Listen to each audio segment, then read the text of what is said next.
So this video, we're going to look at Riemann sum approximations. So we're going to integrate a function without knowing what the actual function is. We just have a table of its values. So to integrate this, we're going to have to approximate. So as you know, you can approximate uh, the area under a graph with rectangles. You need to decide you're going to use the left endpoints, right endpoints, or maybe midpoints, or you could also use trapezoids. Uh, in this problem, it says let's use a left Riemann sum. So that means we're going to use rectangles whose left endpoints dictate the height of the rectangles. So one way to do this, to visualize it, and you don't have to do this, the more you do these, the easier it becomes to visualize without actually graphing it. However,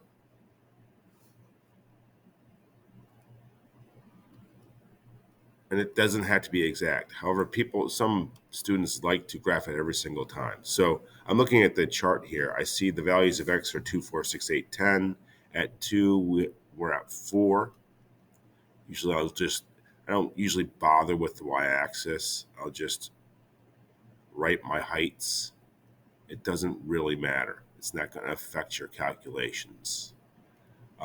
So I'm just throwing in these heights right now according to the table.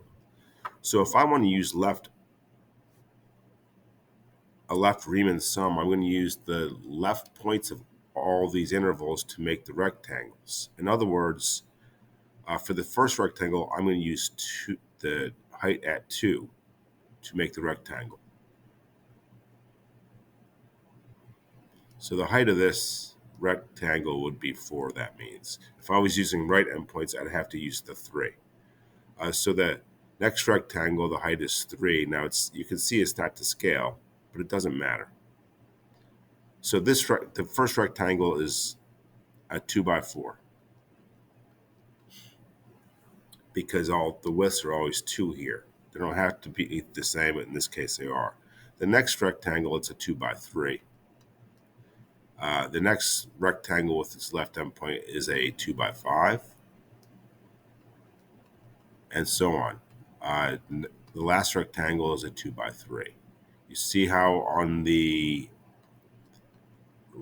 left Riemann sums, we never get to this because that's on the right.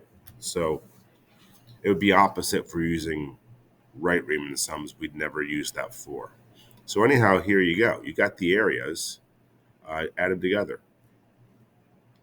8 plus 6 plus 10 plus 6, which is 18 plus 12, which is 30.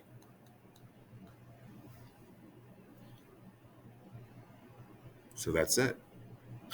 This would be approximated as 30. Now, before we go on to the next example, you don't have to do this. You don't have to actually, if you can visualize, you can just do this. Well, I can see with the left endpoint, first interval is 2, use the left, times 4 is 8. 2 times 3, you see how I'm using the left endpoint? So I have 8 plus 6. Next one is 2 times 5, which is 10. And the last one is 2 times 3, which is 6. So you don't actually have to draw it.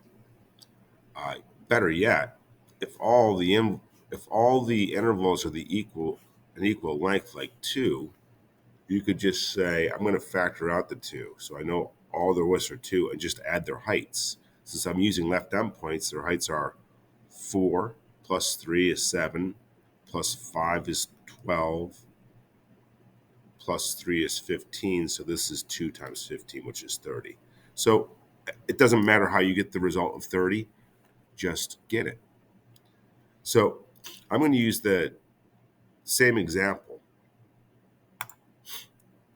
But now I'm going to use a midpoint Riemann sum. Now midpoints are don't always apply to tables because a lot of times you can't see a midpoint in a table. So if I was going to do this like the last problem and say I'm going to use all the subintervals, I wouldn't be able to do it because if you think about this from 2 to 4, I'd have to use its height at 3 to get the height of a rectangle based off a midpoint. I don't have that. So what I'm going to have to do, and it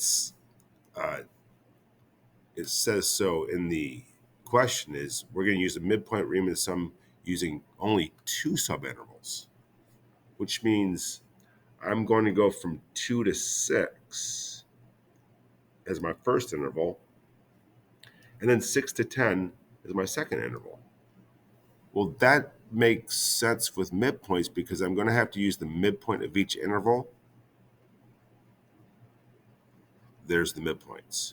So this is going to be a much quicker problem. And if you wanted to go back to look at how it would look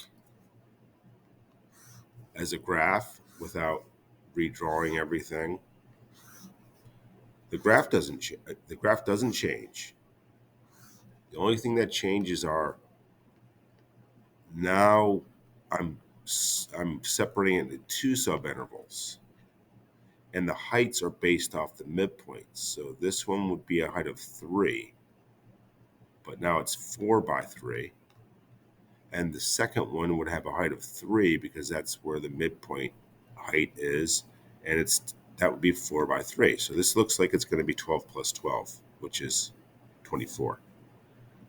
So I'm done with that, but let's do it more formally here. So when you're looking at this, I can see the length of the base is 4 times the height at the interval is 3. The second one, the length of the base is 4 again. The height at the midpoint, 8, is 3. So there you go. 12 plus 12 is 24. So that's how you deal with Riemann sums. There's also a trapezoid, which is a little different, of course, because it's not a rectangle. We're going to look at that in the next video.